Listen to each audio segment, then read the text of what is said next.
apa-apa. Halo semuanya, jadi aku Nada Safaira. Aku Riana. Aku Dila. Aku Rada Bermata. Kita dari podcast Bersuti, bersuara sesuai NK.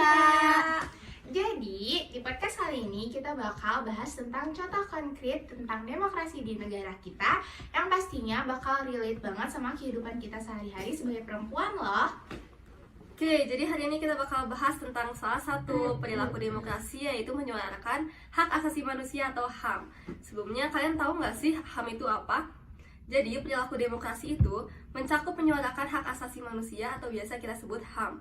HAM ini berdiri untuk keadilan, kesetaraan, dan hak-hak dasar setiap individu sehingga menciptakan masyarakat yang demokratis. Kita ingin mengajak Anda untuk merenung tentang betapa pentingnya sih hak kita untuk bersuara dan bagaimana tindakan ini benar-benar mencerminkan demokrasi yang kuat. Kalian pernah gak sih berantem sama teman atau keluarga gitu? Nah, yang menyangkut kekerasan verbal atau fisik. Nah, kita di sini tuh mau ngasih tahu gimana caranya kita mempergunakan hak kita dengan baik, kayak hak untuk hidup, yang berarti kita ngegunain tubuh sama tindakan kita tuh untuk ngejaga diri kita, juga ngejaga diri orang lain. Dalam masyarakat yang berdemokratis, kita juga diajak untuk berbicara, mendengarkan, dan memahami pandangan orang lain, dan yang juga pastinya memberikan perlindungan bagi sesama manusia. Nah, pastinya juga di atas keberagaman ini ada perbedaan yang melatar belakangi setiap warga masyarakat Indonesia dan harus mengedepankan, menghargai, dan toleransi. Yes. Salah satu aspek penting dari perilaku demokrasi itu yang pastinya menghormati keberagaman pendapat ya. Meskipun kita mungkin nggak selalu setuju, tapi kan melibatkan diri dalam dialog terbuka dapat membuka pikiran kita dan memperkuat dasar demokrasi. Terus juga dengan menghargai keragaman pendapat, kehidupan akan terhindar dari kejahatan dan perpecahan. Nah, selain itu, perilaku demokrasi juga mencakup menyuarakan hak asasi manusia, yang berarti berdiri untuk keadilan, kesetaraan, dan hak-hak dasar setiap individu.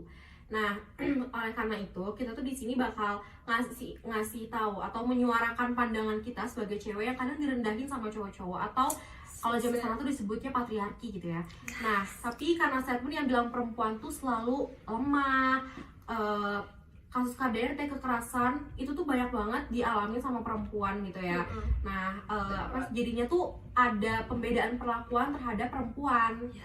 Oke, jadi buat contoh dari kasus nyata KDRT ini kita bisa ambil. Jadi ada satu kasus di Indonesia yang perempuan tuh udah 9 tahun nikah. Dia tuh nge-treat suaminya tuh dengan benar, dengan penuh kasih sayang, dan dia tuh effort juga. Kan jadi ibu rumah tangga tuh capek ya, kayak dia tuh harus beres-beres rumah, belum dia harus bagi waktu ya, sama pekerjaannya, tapi dia tuh malah kena KDRT. Dan Komnas Perempuan itu bilang kalau mereka tuh negasin kalau kita tuh jadi perempuan tuh harus berani speak up. Kita tuh jangan diem-diem aja, karena kalau kita diem-diem aja, kasus KDRT ini nggak akan Selesai gitu ya? Nggak akan reda sampai kapanpun. Dalam kasus ini, menyoroti tanggung jawab konstitusional negara dalam melindungi hak-hak warganya, termasuk perempuan, atas kehidupan yang sejahtera dan aman. Nah, perlindungan hukum dianggap krusial dalam kasus KDRT untuk memastikan konstitusional perempuan ataupun korban. Nah, Komnas Perempuan yang mengangkat kasus ini mendorong media massa dan warganet untuk membantu pemahaman publik terhadap korban serta memberikan dukungan dalam pemulihan mereka dari kekerasan. Di dalam debat pertama calon presiden pemilu 2024, which is kemarin tanggal 12 Desember 2023, Anies Baswedan tuh ngebahas soal KDRT. Nah, dia tuh menyoroti tragedi Mega Suryani Dewi, seorang ibu rumah tangga yang mengalami KDRT sampai akhirnya dia tuh meninggal diam-diam.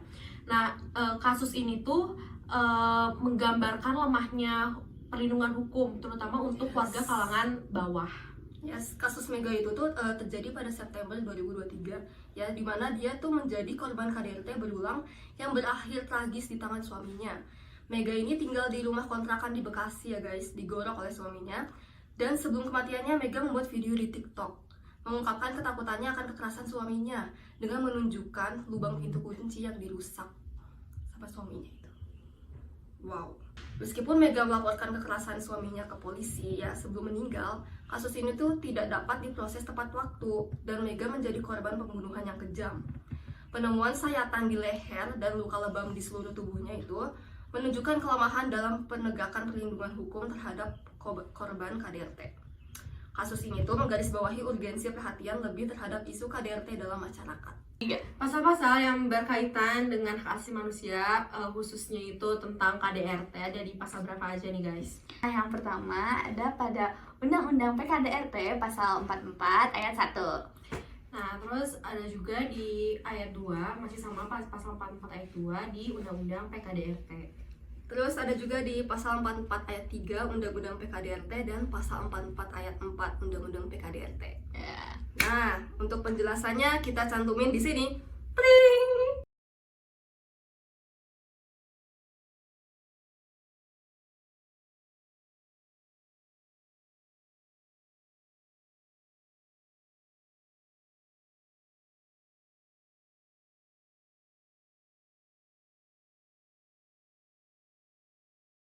Oke, jadi di podcast kali ini kita bisa ambil pelajaran kalau kita sebagai perempuan juga harus bisa mengambil andil dalam proses demokrasi di negara ini. Pokoknya jadi kalau misalkan kita nih perempuan yang mengalami kekerasan, KDRT dan lain-lain, kita ngerasa ditindas, kita tuh harus berani ngomong gitu ya ke siapapun, mau ke teman kita, nanti baru kita ke pihak yang berwajib. Kita nggak boleh diem aja, kita nggak mau, jangan mau ditindas. Karena kalau misalnya kita ditindas terus, ya dunia ini nggak akan berubah gitu aja gitu. Mereka akan makin merasa menang dan berkuasa gitu. Harus dimulai dari kita guys, karena arti demokratisnya adalah untuk kita, oleh kita, dari kita. Oke guys, sampai jumpa di podcast selanjutnya. Kita pamit dulu ya.